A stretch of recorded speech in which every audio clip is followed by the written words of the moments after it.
99 TV రిపోర్ట్లో ఇప్పుడు Telangana updates చూద్దాం. బీసీ ఉద్యమానికి ఎవరు కలిసి వచ్చినా స్వాగతిస్తామని బీజేపీ ఎంపీ ఆర్ కృష్ణయ్య అన్నారు. 42% రిజర్వేషన్ల అమలుకు రేవంత్ సర్కార్ మీద పోరాడాలని కవితకు సూచించినట్లు తెలిపారు. ఇచ్చిన హామీని కాంగ్రెస్ గాలికి వదిలేస్తే తమ వ్యూహం ఎలా ఉంటుందో చూస్తారంటున్న ఆర్ కృష్ణయ్యతో మా chief reporter Srinivas face to face. BC సంక్షేమ సంఘం జాతీయ అధ్యక్షుడు బీజేపీ రాజ్యసభ సభ్యులు ఆర్ కృష్ణయ్య మనతో ఉన్నారు. చెప్పండి ఆర్ కృష్ణయ్య గారు, ఇటీవల కవిత భేటీ పట్ల విమర్శలు వస్తున్నాయి, దీన్ని ఎట్లా చూస్తారు? విమర్శలు ఎందుకు దానిలా అంటే పడమని ఎప్పుడు విమర్శిస్తాను. కవిత గారు ఏమిటికి వచ్చారు? మేము 42% రిజర్వేషన్లు బీసీలకు ఇవ్వాలి, అందుకోసం మా సలహాలు అడగడానికి వచ్చారు. ఆమె మాజీ ముఖ్యమంత్రి కూతురు ఓ ఇష్యూ మీద, బీసీ ఇష్యూ మీద కొట్లాడుతుంది. ఆమె సలహాన్ని అడగడానికి వస్తే, నా ఇంటికి వస్తే, నేను మన ఇంటికే వచ్చింది కదా, ఆమె అతిథిని గౌరవించాలన్నా ఈ విమర్శకులకు కోసం భయపడి సపడకుండా. అప్పుడు ఆమెకు చెప్పాను, ఆమెను మీరు కొట్లాడడాన్ని మేము వెల్కమ్ చేస్తాం, అయితే మీరు కొట్లాడవలసింది కేంద్రం మీద కాదు, రాష్ట్రం మీద కొట్లాడమని చెప్పి సలహా ఇచ్చిన. అప్పుడు అందుకే ఆమె కూడా అదే సమావేశంలో మీడియాలో కూడా ప్రకటించింది. రాజ్యాంగంలో 243 ఆర్టికల్ ప్రకారం రాష్ట్ర ప్రభుత్వం రిజర్వేషన్లు పెంచుతూ జీవో జారీ చేయాలని ఆమె డిమాండ్ చేసింది.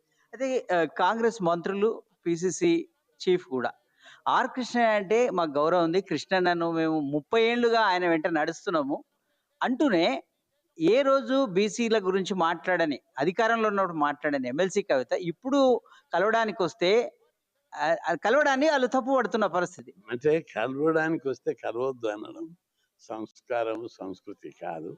కాంగ్రెస్ నాయకుడు కూడా మీరు కూడా వస్తారు, రండి, ఎవరు వచ్చినా నేను వెల్కమ్ చేస్తాను. ఇది ఒక ఉద్యమ సంస్థ, తప్పనిసరిగా బీసీ భవన్కి ఎవరు వచ్చినా వెల్కమ్ చేస్తాం. వాళ్ళకి నా మీద గౌరవము, ప్రేమతోటి వాళ్ళు అట్లా అనొచ్చు. కానీ ఎవరు వచ్చినా నేను వెల్కమ్ చేస్తే, బీసీల కోసం ఎవరు పడినా నేను అభినందిస్తాను. అధికారంలో లేనప్పుడు మాట్లాడని కవిత ఇప్పుడు మాట్లాడడం వెనుక ఎట్లా చూస్తారు? అంటే ఒకరు డిమాండ్ మార్చుకొని, తమ వైఖరి మార్చుకొని బీసీలకు అనుకూలంగా వచ్చినప్పుడు మార్పును ఆహ్వానిస్తాం. ఇప్పుడు కేసీఆర్ కూడా రేపు మార్చి బీసీలకు మద్దతు ఇవ్వచ్చు, వాళ్ళ పార్టీ మద్దతు ఇచ్చారు.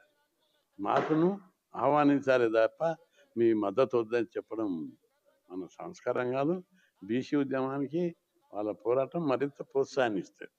ఆ స్థానిక ఎన్నికల విషయంలో హైకోర్టు తీర్పు నేపథ్యంలో కాంగ్రెస్ తీసుకుంటున్న చర్యలు ఎట్లా ఉన్నాయి? కాంగ్రెస్ విధానం ఎట్లా ఉంది అనిపిస్తుంది? కాంగ్రెస్ పార్టీ ఇప్పటికే ప్రకటించింది 42% రిజర్వేషన్ అమలు చేస్తని.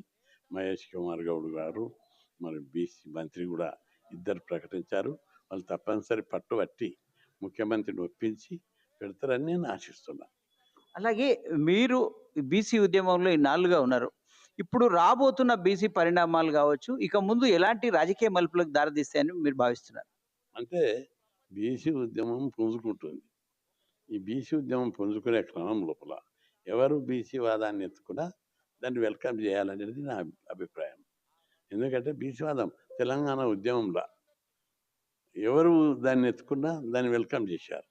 ఇప్పుడు కూడా పార్టీలకు అతీతంగా, కులాలకు అతీతంగా బీసీలకు న్యాయం కావాలని ఎవరు కొట్లాడినా దాన్ని వెల్కమ్ చేయడం మన సంస్కారం, బాధ్యత.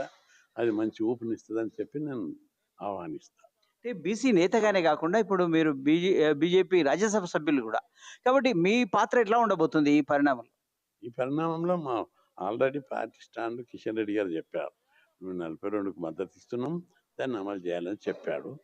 ఇంకా బీజేపీ కూడా బీసీని ప్రధానమంత్రి చేసింది, బీసీ ఎస్టీని రాష్ట్రపతి చేసింది, ఉపరాష్ట్రపతిని బీసీని చేసిండ్రు, సుప్రీంకోర్టు చీఫ్ జస్టిస్ను ఎస్సీని చేసింది.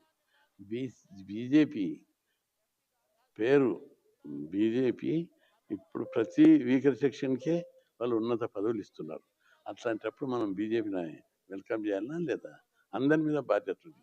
గతంలో ఏ ప్రభుత్వం, ఏ పార్టీ చేయని విధంగా బీజేపీ మొత్తం బీసీ, ఎస్సీ, ఎస్టీలకే ఉన్నత పదవులు ఇస్తుంది. ఇది మంచి విప్లవాత్మకమైనటువంటి పరిణామం, దీన్ని వెల్కమ్ చేస్తాం. అదేవిధంగా కులగణన విషయంలో మా ఒత్తిడి వలనే ప్రధానమంత్రి కులగణన, జనగణనలో కులగణన చేర్చారు అని కాంగ్రెస్ చెప్తుంది, దీన్ని ఎట్లా చూస్తారు? కాంగ్రెస్ పార్టీ 60 ఏళ్ళు పరిపాలించింది. వాళ్ళ పీరియడ్లో కూడా మేము ధర్నాలు చేసినాం, మన ప్రధానమంత్రిని కలిసి ఒత్తిడి తెచ్చినాం. పార్లమెంట్ చర్చ అయింది, అప్పుడు చేయలేదు. సరే ఈరోజు వాళ్ళు ఇప్పుడు అధికారం లేకున్నా డిమాండ్ తీసుకొచ్చారు. ఆ డిమాండ్ మంచిదే, కానీ మేము 30 ఏళ్ళ నుంచి జనగణన చేయాలని బీసీ సంఘాలు, అన్ని బీసీ సంఘాలు నాయకులు పార్లమెంట్ దగ్గర ధర్నా చేసినాం, సుప్రీంకోర్టులో కేసులు వేసినాం, హైకోర్టులలో కేసులు వేసినాం. ఇంత ఒత్తిడి తీసుకొస్తున్నాం. మేము కేసులు వేసి ధర్నాలు చేసినాం, మేమేమనాలి? మా ఒత్తిడి, మా ఒత్తిడితోటి ఈ పార్టీలు అంటున్నాయి, అపోజిషన్ పార్టీలు, రాహుల్ గాంధీ అన్నా కాంగ్రెస్ పార్టీ అన్నా వాళ్ళు ఎట్లా అన్నారు? మా ఒత్తిడి పెరిగినాక అంటున్నారు వాళ్ళు. అలాగే ఈ 42% రిజర్వేషన్ల స్థానిక సంస్థల్లో కాంగ్రెస్ రాష్ట్ర ప్రభుత్వం కనుక అమలు చేయకపోతే మీ కార్యాచరణ ఎట్లా ఉంటుంది? అది కొద్దిగా సీక్రెట్ చెప్తాము, పెద్ద ఎత్తున ఉంటుంది. అది తప్పనిసరి ప్రభుత్వాలను షేక్ చేసే విధంగా ఉంటుంది. అంటే మీ బీసీ ఉద్యమానికి తోడు బీజేపీ పార్టీ విధానం కూడా జత కలిసింది. ఇక ముందు మీ బీసీ కార్యాచరణ ఉద్యమాలు ఎట్లా ఉండబోతాయి? అంటే తప్పనిసరి అది విజయమే లక్ష్యంగా, దాన్ని సాధించే దిశగా స్పీడ్గా పోతాం ముందు. Thank you.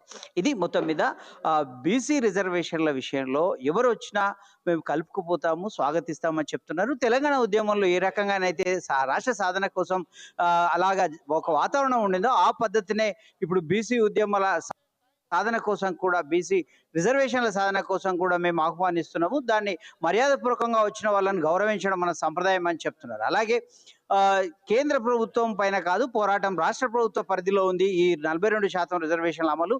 కాబట్టి 42% రిజర్వేషన్ల అమలుకు రాష్ట్ర ప్రభుత్వం పోరాడాలని కూడా తాను ఎమ్మెల్సీ కవితకు సూచించినట్లు చెప్తున్నారు. అలాగే ఆ క్రమంలోనే తమ ఉద్యమం ఉంటుందంటున్నారు. ఇప్పటికే బీజేపీ ప్రకటించింది తమ నినాదం కూడా అదే, బీసీలకు న్యాయం జరగాలనేదే తమ నినాదం.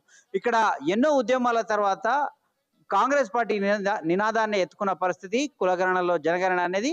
మేము దానికంటే ముందు నుంచి ఉద్యమిస్తున్నాము, మా పరిస్థితి